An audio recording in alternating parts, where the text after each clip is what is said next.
Okay. Okay. Welcome, everybody. I'm going to go ahead and call our board workshop to order. It is 5:05. I guess I forgot to do my little thing. I don't know if we need it. Let's see. I need a motion to approve the agenda. So moved. Mary Caitlin? Nicole? All in favor? Aye. 6-0.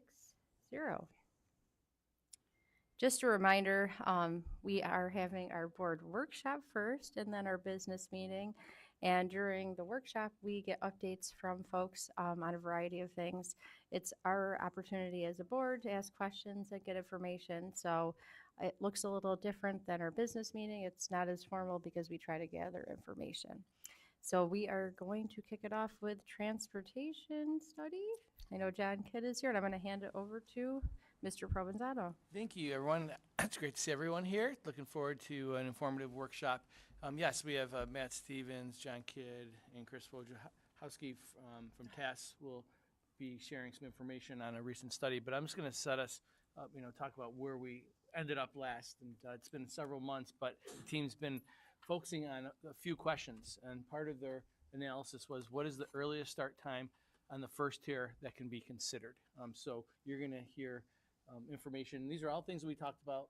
Just trying to bring them back to our memory bank. And the second one is, are the tiers appropriately aligned with the most effective means of transporting students? Does it make sense to swap Brooks Hill and GA for proximity and efficiency purposes? The team has information on that they're going to be talking about.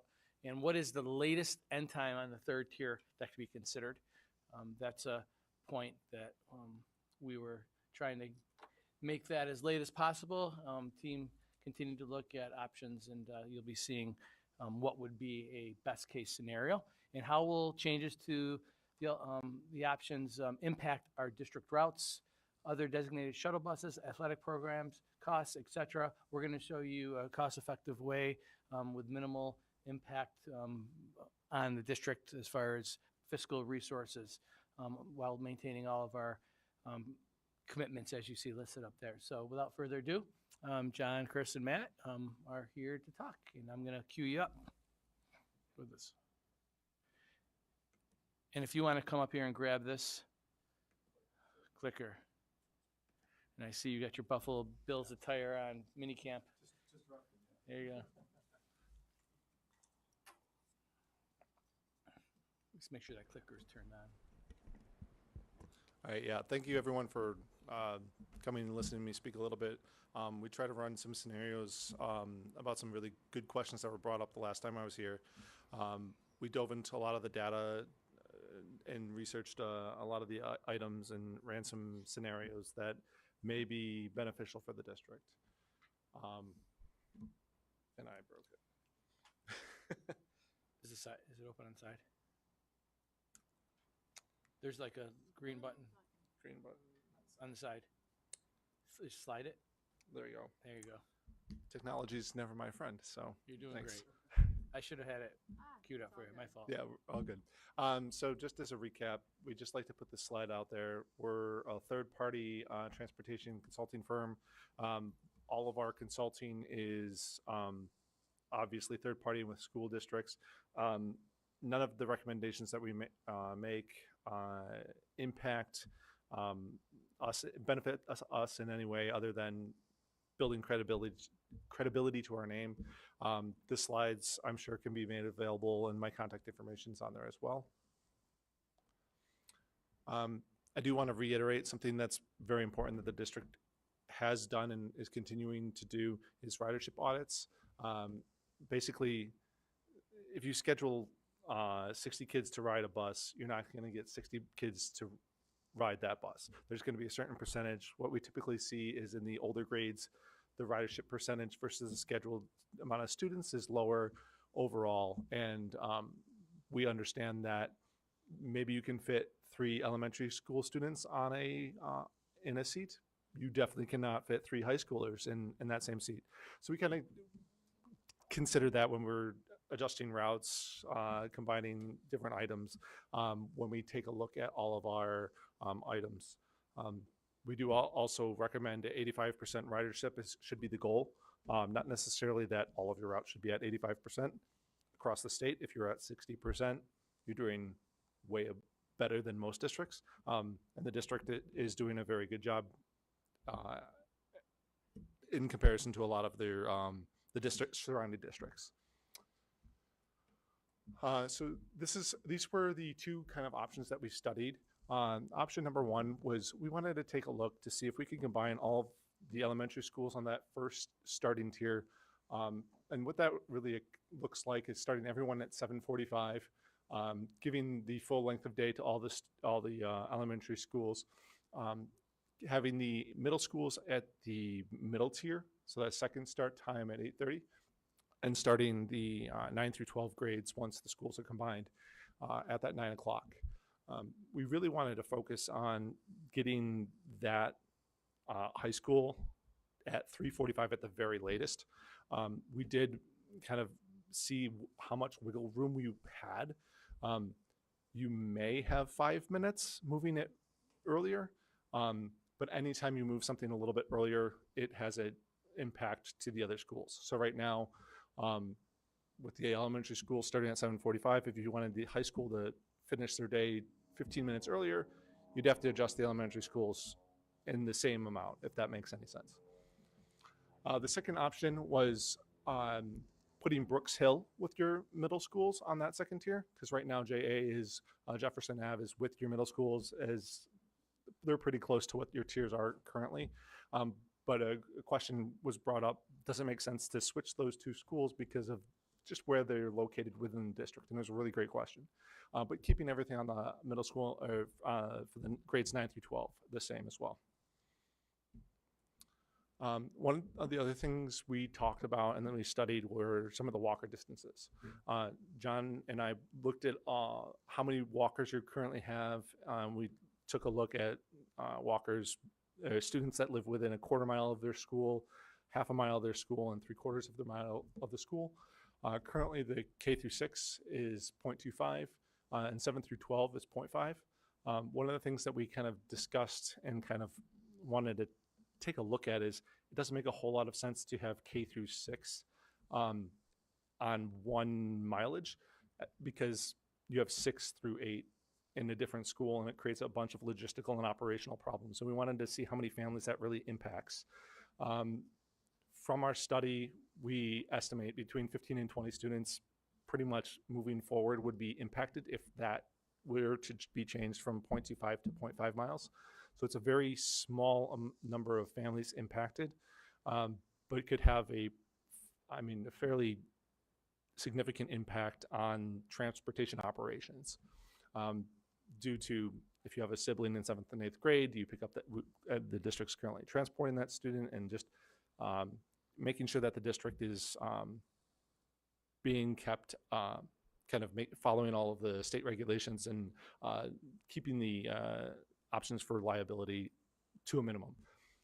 Another thing we wanted to take a look at is changing the K through 5, what the impact would be for distances of making students walk half a mile.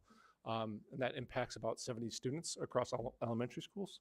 I do want to point out 70 students sounds like a bus, but it would not necessarily be a bus, because those 70 students aren't on just one bus. And there's other things that to be considered as far as capacity of the bus, but also the time the bus has to operate. For changing the walking distances for the 6 through 12 range to 0.7 miles, that again affects about 75 students.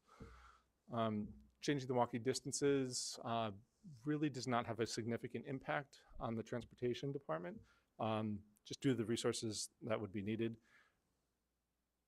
Speaking kind of more frankly, maybe a bus is kind of the impact that we're looking at by changing those walker distances, but that would impact a lot more families than you may want to kind of impact for that potentially negligible improvement to the operational budget of the department. And Chris, just to add to that, also to change those distances would require voter approval. So that's the other piece of looking at that was to evaluate, see would it be beneficial? We've talked about our K through 5 buildings being on the same schedule for mileage in 6 through 12. Right now, the way policy is set up for the districts is K6 and 7-12, which inherently means if we have students that are in grade 6 under a quarter mile, then we're required to transport per policy on that piece. So I was just trying to dissect and see what would be the major impact, like Chris said. At best, a bus, but we really would have to see ridership and how that would potentially work out, because it's really spread across all the elementary buildings in terms of what it impacts. So it's not a clean 70 students in one attendance area. So it's not that. Is that based upon your experience? That's how do communities usually react to those types of propositions? We have seen a lot of instances of walker distances going down in mileage. We have never seen a positive impact when a district increases the walker distance. I do think the district should very seriously consider going from the K5 to the .25, but changing the 6th grade walker policy to half a mile, just to kind of standardize. Yeah, so to keep the middle school kind of some continuity. Due to the low impact, I think that's a reasonable thing for the district to consider and pursue. But again, there may need to be lots of education so it's not misconstrued as something that it's not. For sure. Taking a look at the two options, in option 1, that's where all of our elementary schools are on the same tier. Middle school is on the 2nd tier, and the 9 through 12 is on the 3rd tier. This will require additional resources to make happen. I think we kind of explored something similar before, and we'll kind of get into kind of more of the numbers in the next couple slides. But in option 2, like we said before, Dudley, Northside, and JA are all on the 1st tier, with Brooks Hill on the 2nd tier with the middle schools, 9 through 12 on that 3rd tier still. This option 2 does not require additional resources compared to kind of some of the stuff that we spoke to previously. And however, due to the options that we looked at last time, the benefits to switching Brooks Hill and Jefferson Ave so that they can be in different elementary school start times, it's really negligible. We took a long look at the numbers. We try to find like savings by making that change. We really didn't see a whole lot of improvement there. One of the things we saw was 20 miles saved for the entire fleet per day, which equates to a couple $100 for the school year. So it may not make a ton of sense to make that switch just due to the continuity of what's already existing. One of the things I did want to bring up in option 1, some of the considerations, there is some overlap with some of the start times, just due to the length of some of the routes. We would, and the district would also need additional drivers and buses for the elementary school tier. For the high school and the middle school tiers that we demonstrated, you wouldn't need any additional resources, but you would need 6 additional buses, 6 additional drivers to kind of make that change and kind of streamline that all in. And that's on top of, I know that the district's trying to bring as many of the contracted routes in-house so that you can be more reliant on district resources. So just to make sure we're crossing all of our, I can't think of a good, a good metaphor right now. How is the field of bus drivers right now? Has there been improvement in being able to hire? Are we still at a place where 6 would seem insurmountable? Not even talking about buying 6 buses, because that's hugely expensive, but just the people. The people, we're doing much better than we have been. We've reduced our contracted runs down to 1 run a day. We still have about 8 retirees that help out either AM or PM. So those are still open positions, but it almost seems like daily we have additional students that have to go here or there, and we basically are creating routes to do that. So so the office staff has not had to drive very often the last couple weeks, so that's a good sign. But we're still definitely in need of drivers. But we do have a couple in training now. We've interviewed a few people, and it's not unsurmountable to look to get an additional 6, but it's going to take some work. And one of the things that I'd also like to point out is the average age of a lot of your drivers is high up there. John, do you know the number of how many drivers could retire tomorrow or are eligible for retirement? We probably have at least 4, but maybe more than that probably. I don't know the exact number. I would say between 5 and 10. That would be So just working with other districts, you guys are in a way better position than a lot of other districts. That is a kind of concern. If something happens, you could get a bunch of drivers decide, okay, I'm done because I'm not willing to put up with this anymore. Not that there's anything wrong going on, but small things can cause problems and have drivers retire. So constant vigilance, continuing to hire, like you guys are doing a really great job here.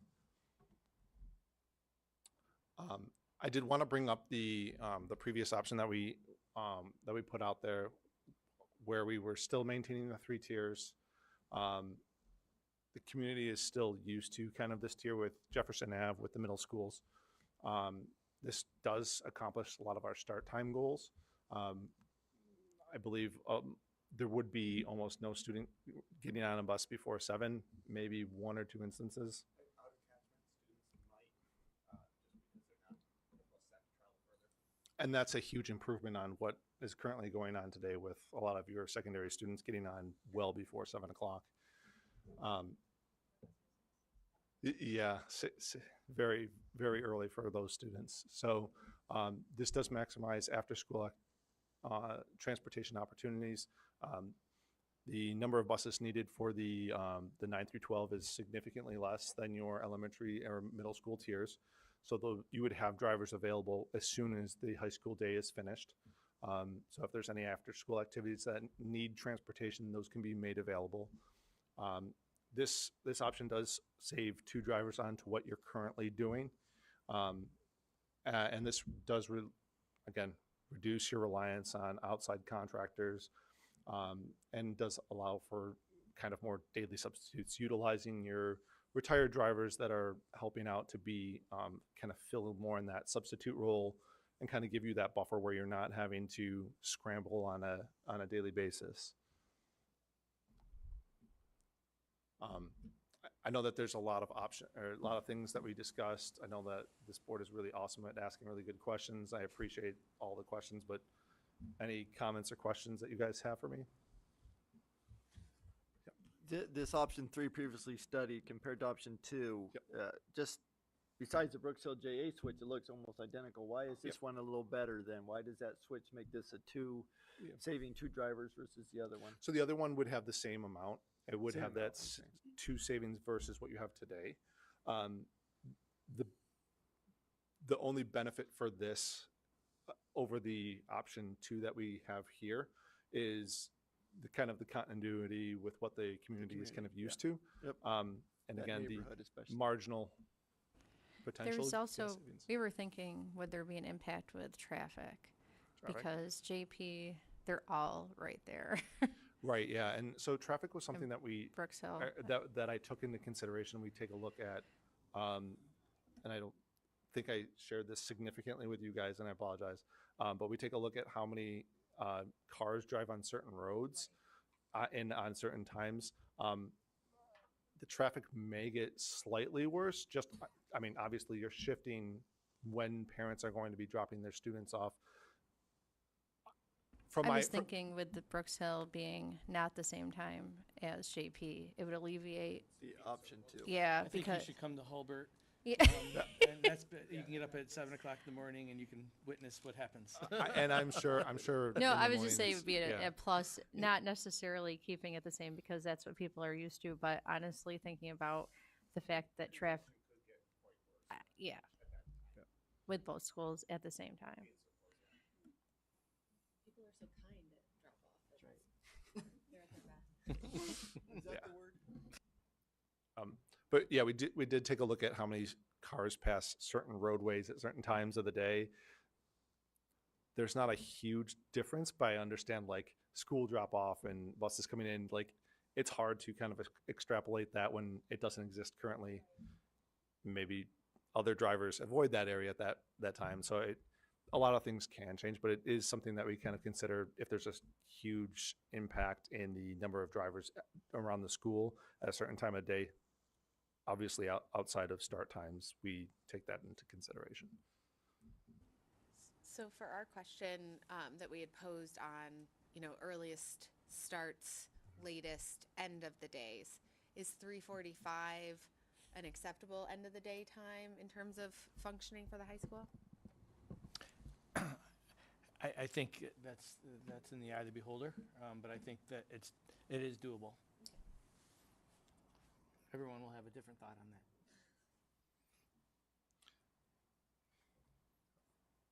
Yeah, definitely. I definitely think the 3:45 time can be adjusted, but again, you'll have consequences to the start time of your primary schools, that first tier. So it's kind of a balancing act on what you really want to maintain. But 3:45 with available drivers right at 3:45 for any out of school, after school activities, including athletics, it's definitely something that could be done and could be beneficial. And it does cut down on a lot of downtime, I would say, particularly at the middle school level, and they call it quote unquote sports study hall, and it would that time frame, that window would shrink, and the buses would be available. I'm understanding more readily available, I should say, as they are currently right now, because they're between tiers. So I think that Dr. White, from that perspective, it's a home run. 3:45, gets you on the practice field at 4:30.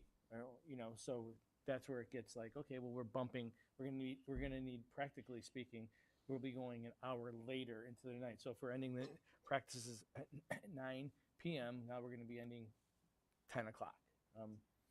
That happens in some cases anyway, so.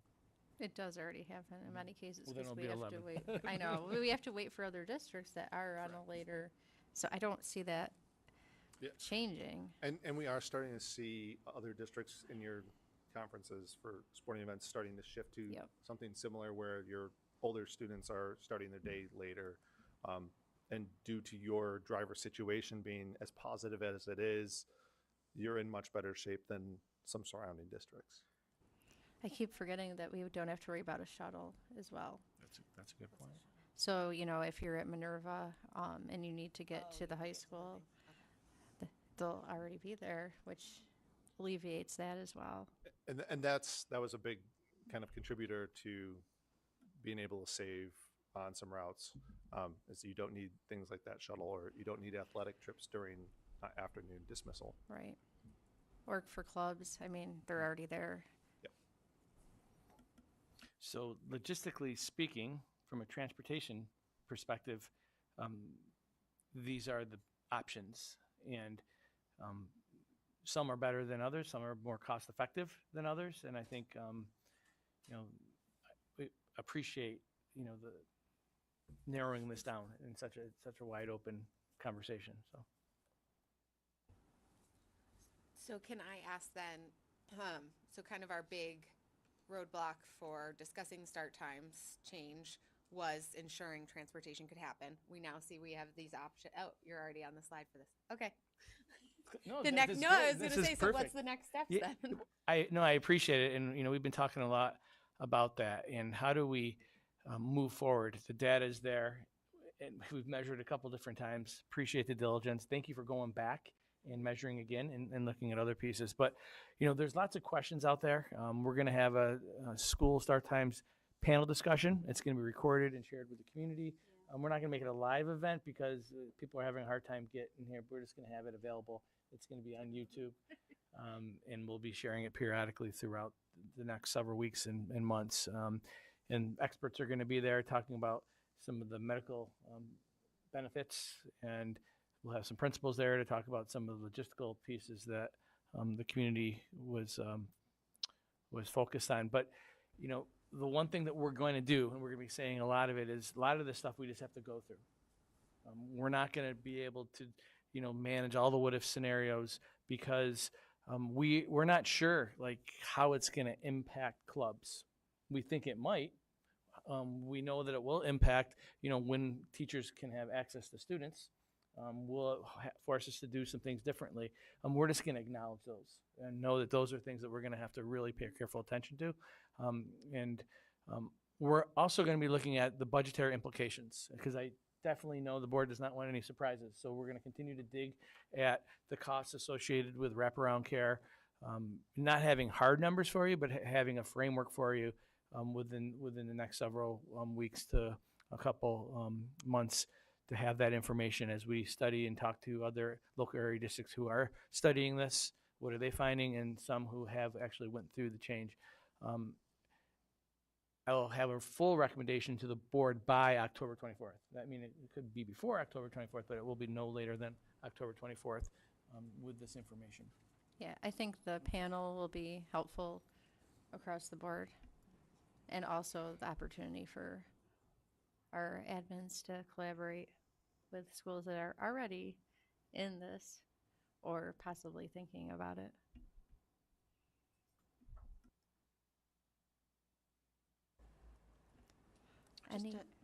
So a quick question about the October 24th. Is that the board is making a decision, or is that's when we'll have all the information to then make a decision later on? At the next I'd one? like to have that information to you, and then the board can decide to make a resolution confirming or codifying, the actual action that needs to take place. So hopefully by that date, you'll have the opportunity to make an action. So looking for maybe a workshop session in August or September to go over Right. the firm recommendation and then us make a resolution? Correct. Right. Okay. Okay. Our Thank goal you. was to have that, after the September board meeting, but Okay. and having a workshop, just like you said. But maybe it will be sooner. Lots of communication needs to occur. So Yeah. Mhm. I know that will help families plan and get organized around it. And I know getting that out there early and often from this point forward, that will be part of our communication plan.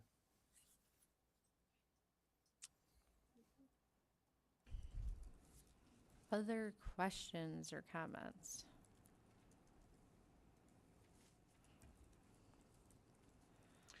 Thank you for the board's patience as we work through the different scenarios. Thanks to the transportation team, Chris and John and Matt. Thank you for staying focused.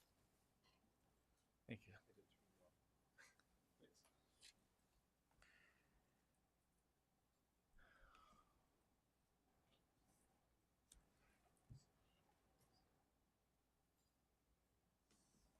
I know, Jan, I think we were hoping that we could get it out to families. Yeah, as soon as we I can. think that just clarifies it. Yeah, yep. But also, Sooner than later, yeah, yeah. the sooner the better, I think. But yeah, and I think that this is not something that's happening September of No. 2024. Right, I think right. some families are just thinking, oh my goodness, no. No. If I was to A make lot any of- a type lot of of time. projection, I would say 26, 27 school Right. year when we're consolidating Minerva Deland and Fairport High School. So Yeah, yep. Yeah. So some time to work things through. And like you said, there's not going to be a perfect answer immediately, but there never is. So how do we work through it together and figure out clubs and athletics, and also with the knowledge that other schools may be on the same track? I see people shaking their head.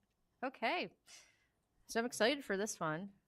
yeah, this is long awaited. I'm going to call Dr. T and Lisa Benson up, and they're going to talk about Panorama, our data warehouse, and what it means to our systematic approach to using data to inform our work together. I know you know how to work this thing.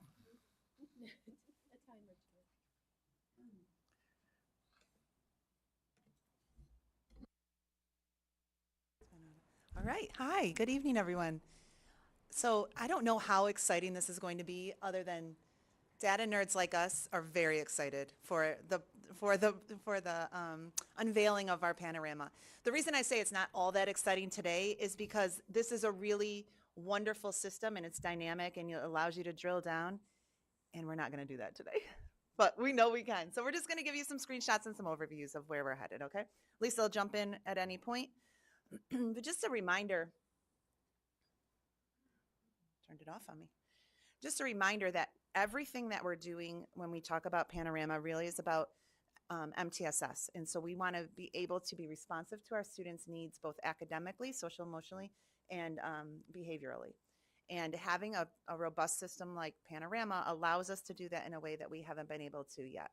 So currently, when I need to run reports for you all, I go to School Tool. I hope there's a report already built. Sometimes it's there, sometimes it's not. Then I have to drill, sort, copy, paste, call Dan Koistick. And maybe 3 hours later, I have something that resembles the report I wanted to run for you. What Panorama is going to allow us to do is at real time, at any request, we can pull up, sort, drill down. We could be district level, school level, classroom level.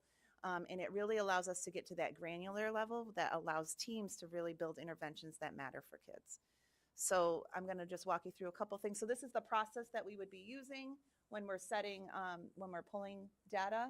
Like, let's find out what the data is, come up with a precision problem statement, set a measurable goal, develop a plan, monitor the outcome, and adjust and adjust and adjust. And you can only do that really well when you have actionable data that you can get to. All right, so here's some snippets.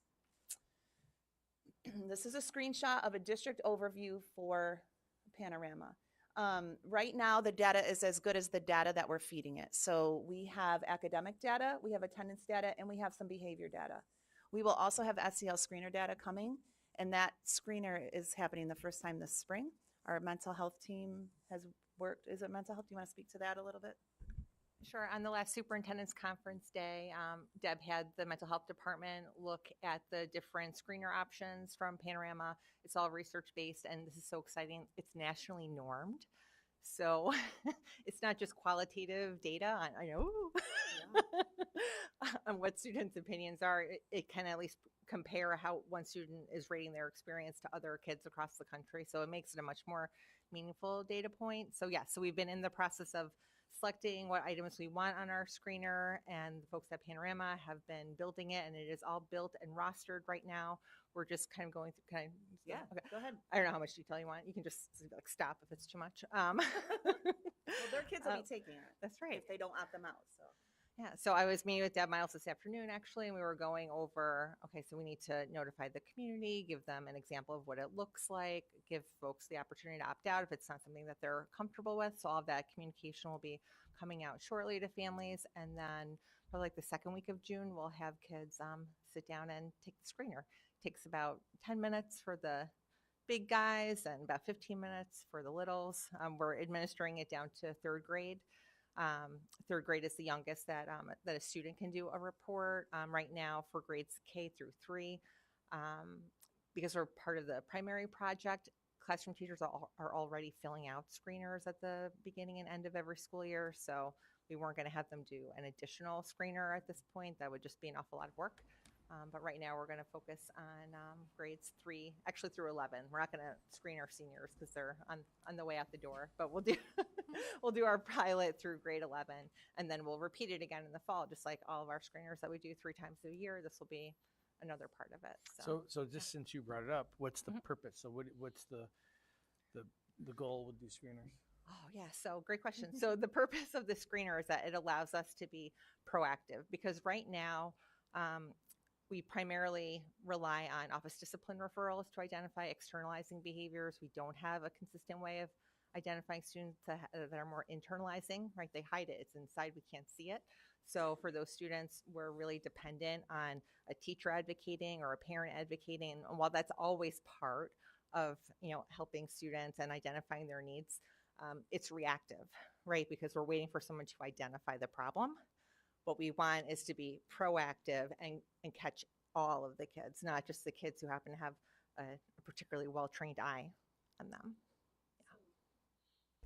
Say a kid reports on the screener, and I don't know how in-depth it is, but maybe a red flag comes up. Will you guys be able to address that quickly, or is this, our state ed data? We get it like 6 months later, and you're like, Wow, that was fun. Thanks Yeah. for that report. No, we'll definitely be able to review it, just like we would follow the same schedule that we do for our academic screen. So It's so timely that I was just meeting with Jess Jones today, and we're setting up the intervention calendar for, for next school year. And this is part of it, right? Like, what are the dates that we're going to collect the screening information? What are the dates that we do our district level data review? And then how do we communicate that down to buildings? So then buildings can do their teaming. So it all happens very quickly over like a 3 to 4 week window from the date that like the first screening is being administered to the time when decisions are being made about how to intervene. Okay, great. And I know there will be some public facing, some Mhm. internal facing. That's right. When you're going through that calendar about interventions and looking at the schedule, are you having to change how you're letting parents know or families know as well if they need intervention? No, we're Okay. not going to be changing that. The dates may have changed just based on schedules and calendars, but we're going to be following that same process that we've been following. Okay. I just wanted to address Mary Caitlin's question just again. If there's a flag or a warning that a kid needs immediate support, obviously we're not waiting for data cycles to do that. But if we're building a grade level wide intervention, then that's where we would be doing that data wise. Make sense? Yeah. So let me just walk you through what this screenshot has. So we took this screenshot last week, I think maybe Tuesday. And so the first box you see is academics, and it says 58%. And you might say, what does that even mean, Tanya? Great question. Peter, were you going to ask me that? I knew it. So right now, so this is district-wide, so it's all 8 of our schools, and it's all the data that we can pull in currently. So it includes things like NWEA scores, Ames Web scores, kids' grades for secondary in their classrooms. All of those data points make up that 58% right now. If we were to drill in and drill in and drill in, I could get to your son. You still have a son here, right? Yes.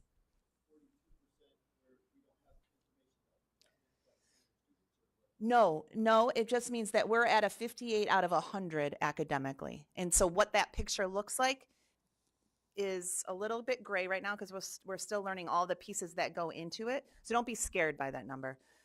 Not attached to a certain academic area? It's attached to all the academic areas. But it's not a grade. They're thinking it's a 58% grade. No. Mm-mm.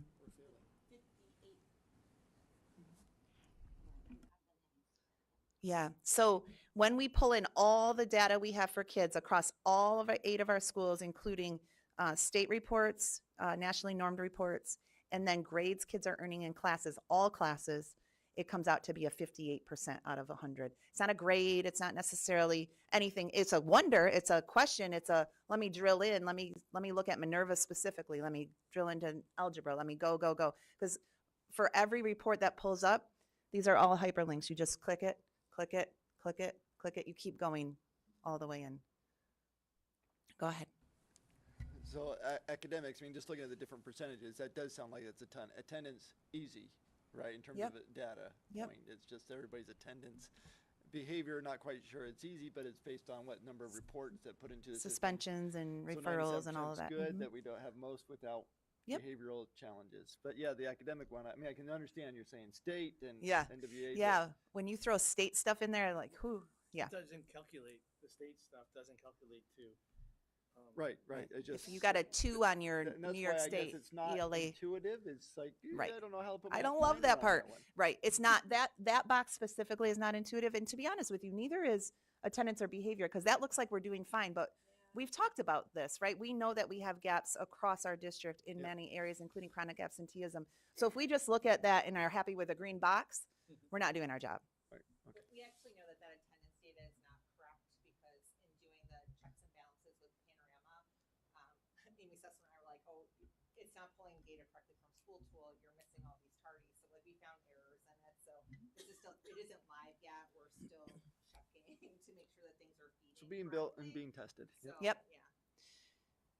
So take this With a grain of salt. It's just not fully. It's exciting, but it's not. It's not. And it's been a really great exercise, and I'll go into that in just a second here. So here's a school level view. I took the school name off. So you can see this school's academics. I can't even remember what grade level this school was, but we took off the school name. So if I drill into the school level, I can see that I have a 19%, 20%. See that bar? Now it's expanded.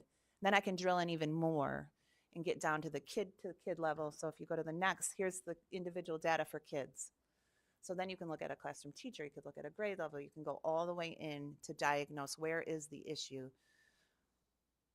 so that I can develop an intervention.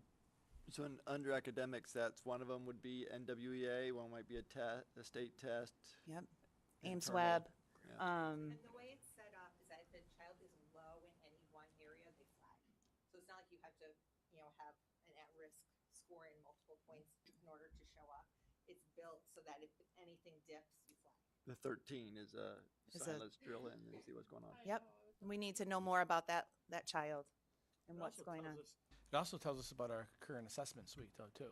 And Yeah, and where are exactly. the strengths of it, and where do we need to improve upon it? I know you've spoken to. And how much those grades, right? We've been working on equitable grading all year, and we're going to continue that work next year, but how much those grades really matter if they're trying to help us diagnose a problem with a student and then an appropriate intervention. But you'll see, like, let's say we look at that kiddo that has 13. Poor Brett with his 13, but I see his attendance is fine and he doesn't have any behavior problems. Like real quick, I can look at that and have a snapshot so that I can then say, okay, it really feels like it's probably an academic issue, not a behavior issue, or he's not coming to school. So you get that quick snapshot. Okay. But I also see, just going back to what you were saying earlier, there's going to be some, you're going to get into it, the training Yeah. pieces. You're saying school tools not talking appropriately with Panorama. Maybe we're coding it wrong on our end, or maybe we need to code it a different way. Yep. And you say it's only as good as the inputters and the people Yeah. that are reading it too. So it's part of the building Right. and testing. Speaking of only as good as what we put into systems, let's just look at behavior real quick. So I had Lisa pull some screenshots for us. So when I do the school tool report right now for behaviors, I can give you overall referrals, suspensions. I can break it down by demographics and things like that. I cannot do this. So which month did we have the most referrals so far this school year? Oh, March. That's not surprising. Marches are hard. It's a really long month. I used to have what I called March Madness when I was a building principal because it really was not just about basketball. We all needed some help. So if we know that March is always a hot month for us, and then we also know that most of the behaviors are happening in the hallway, and then I also know that Thursdays are a hot day, I can now plan an intervention surrounding the behaviors, the day of the week, and the month of the year, and like go full court press, no pun intended, in March. So that's the kind of detail that this will allow us to do, which we could never do before. And when I say it's as good as what we put into it, right? For example, if I'm writing a referral and I just pick classroom all the time as where it happened, then it's going to skew my data. So we have to be accurate about what we put in. If I put in a referral, and I could also tell you we could do a screenshot of outcomes, the most common consequences that kids get when a referral is written. And one of them is lunch detention. Well, as we're looking at our drop-down menus, there's lunch detention. There's lunch detention 5th period, 6th period, 7th period, 8th period. So then all of a sudden my data is all over the place because I've got 6 different choices for lunch detention.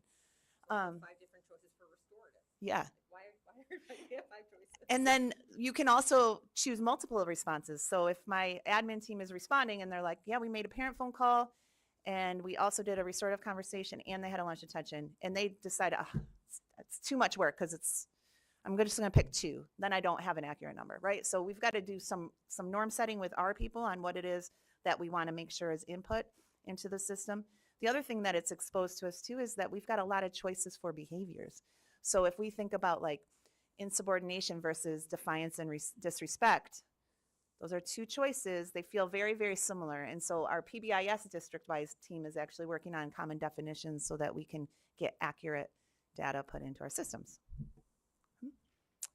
All right, so it's a lot of work, and we've got a rollout plan, and this is going to be very little for you to see. What you need to know is this. Some people need to know a lot of things right away, and those people are going to get a different training than everybody else. So when I say that, it's really talking about your intervention teams, your MTSS teams, your PBIS teams, your admin. They're going to need more right away than classroom teachers need right away. And so we're going to scale our rollout plan, but we will be rolling out K-12 the entire time. It'll just look different for different groups of people in that system. So speaking of that, how does access look in terms of like data security? And I'm, a parent who could see my kid's information. Is Yeah. it limited? So it would be just like in school tool right now, your teacher of record can see the classroom. Building levels can see everything, right? The school board, you would see district level stuff because you don't need to be in everybody's things. So we, anytime we bring on any new technology, that we have to make sure it's Ed Law 2D compliant. And so we've done all of that work. But yeah, people will only have the access they need in order to do their jobs. But can you imagine your parent-teacher conference when your classroom teacher can just drill in and say, oh, look at how she's doing. And, oh, look at attendance is an issue. We've had a couple behaviors this month, but the whole screenshot is right there for you as a parent and then as a teacher to be equipped to have those powerful conversations. We're very excited, if you can't tell. It's going to be a real game changer for both productivity and then also responsiveness as a district. So how do you think this will look for individual teachers? I mean, is it going to add to their workload? Do you see it? So in the beginning, Being a teachers learning really curve? just need to know how to what they're looking at on a screen. They're Okay. not putting anything in at all. And so that rollout for classroom teachers is going to be much slower than it is if you're the reading interventionist at JA, because they need to be able to put So if input a data. teacher gives the NWEA, Yep. right, that information automatically gets uploaded, right, and Yep. the teacher really has nothing to do with it. But they should be able to know and go see how Right. students are doing, Yep. right? And then you get your classroom picture. And then when I bring a child to team, right, the team will have the user rights to dig into it Yep. And the know-how. One of the advantages of having a system like this is that it saves a lot of time. Right now, if I was a classroom teacher and I wanted to know how my students did on the NWA, I would have to go to someone else who has access to NWA to drill into it, to print out the report, to get it to me. Like, teachers don't have direct access into this stuff, but they need direct access into this stuff. Same thing like when we have our SST and MTSS meetings and we team on individual students. Well, decisions get made there, plans get crafted there. And this is particularly true at the secondary level, that not all teachers are available to team at the same time, but Panorama lets teachers have access to the notes of students on their roster so that they can see like what is the plan. A lot of times plans don't work because the communication amongst adults breaks down. It's not because it's a bad plan. Yeah. So this is a tool that helps us to house everything in one spot and saves like all of this time and legwork. I got an email from someone in a building that said, I just spent the last 45 minutes putting this referral together. I had to go into this system and this system and this system and this system just to get the data part. So- Like, that will not be a thing anymore. So like you were saying, if they want to get that information, they'll be able to click within this and it will take them. A classroom teacher will have their class. Let's say I teach algebra. I've got all my algebra sections. I want to look at second period algebra. We can get to the point where you can look at a standard and say, oh, my kids are falling apart on standard 2.3a. Now that's down the road. I don't want us to get way too excited. That's probably 3 to 4 years down the road, because what that requires is that we have common formative assessments That's what I was going that to are say. aligned to standards. But we have a system for that. We have eDoctrina, where we're going to house our curriculum and our common assessments, can then talk right to Panorama. So it can, okay. And do you see any grade levels doing those common assessments? I next wouldn't say year? grade level specific, and it's also about the purpose, right? So there are common assessments. Most of them are summative at this point. Right. So we have some work to do around formative, but that's a good place for us to be right now, especially since you don't want to test kids if we're not in a place to use that data to do anything. And so until we have a robust system like this where we can easily pull reports, doing formative assessments and then not acting on the data doesn't serve us well. Lisa, you mentioned the qualitative aspects. So one thing we heard back before you even joined us was the information wasn't following the student. So if a plan had been tried in 5th grade at Northside, they might go on to JP and they didn't know about that plan or however it happened, but that breakdown in communication. Will that historical data also be there? So right now, we are in the process of all of the reports that are housed in RTI Edge are being downloaded out of that, and then they will all be uploaded into Panorama. So any interventionist report that is currently housed there will be moved over. It's trickier when it comes down to like the individual meeting minutes. And some of that is because sometimes the minutes are taken like by date, they're not taken by individual students, so, like tracking that information and converting it over is just really hard. So at this point, like however you've historically done your minute collection, like that's what it is, but then moving forward. That's what I'm more. Yeah. Yeah. So moving forward from now, it'll get housed and can be seen Yes. in the future. Yeah, if you remember from, I can't remember which one of our reports, but we, across our 8 buildings, things are done very, very differently. Names of teams are all different. The note taking is different. The record keeping is different. The prep to come to team is different. We've done a lot of work on aligning those practices already. This will just support us in all of that work. So now teams will just go pull up the student, the student's picture will be there, all of that data will be there, their academic performance, their behavioral reports, their attendance, all of it is there. And then any intervention that that child has, it's all documented in there. And for progress monitoring, our interventionists use Ames Web Plus to do the progress monitoring for reading and then next year math also. Ames Web Plus talks to Panorama, so when interventionists are tracking their goals in Ames Web Plus, when they shut down for the night, the fairies take it out of Ames Web Plus and put it into Panorama, so the next day everything is updated. That's when the updates happen for all. It all happens overnight. So whatever you're looking at was true as of the close of business the previous day. For our special education students, is this sort of like a companion piece to an IEP and a 504 to like when you have that annual meeting, something that you can bring up additional information Yeah. to support that? Yeah, absolutely. That's a great question. Yeah, absolutely. I think, we're not moving away from IEP in frontline or any of those, or our 504s in frontline. That's still where all of those are going to live. But yes, anytime you're having a meeting about a student with a disability or a 504 plan, you want to make sure you have the most up-to-date academic, behavioral, and attendance data. So this will just make sure that we have those complete pictures for every kid. Yeah. So when you talk about MTSS or coherent curriculum and instruction, you need a place that has a framework that allows for the quality controls to be pulled consistently, right? And I think this is going to help align curriculum and instruction. It's going to inform professional development. It's going to inform plans for students because there's a consistent way to grab the data and warehouse it and share it. Next year, as we continue to get more capacity, we'll be sharing NWA data or other common assessments that we give our students so the board can see how it's being played out. And plus on your building visits, you could continually ask those wonderful questions too. And at a parent-teacher conference, you could ask to Yes. drill down into your Because kid. you all do that. Yeah.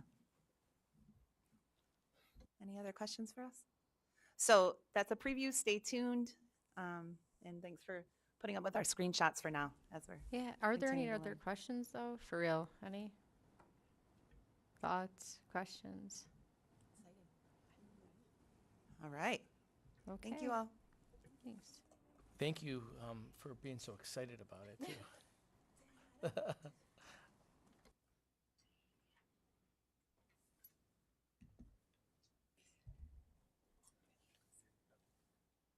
Okay, so I think that's all we have stuff on, right, for tonight so far? Okay, so I need a motion to adjourn the meeting. Jan? Nicole? All in favor? Aye. We will adjourn for now, and then we will return at, I believe, 7 p.m. for our business meeting. So you will not be missing anything in the hour in between.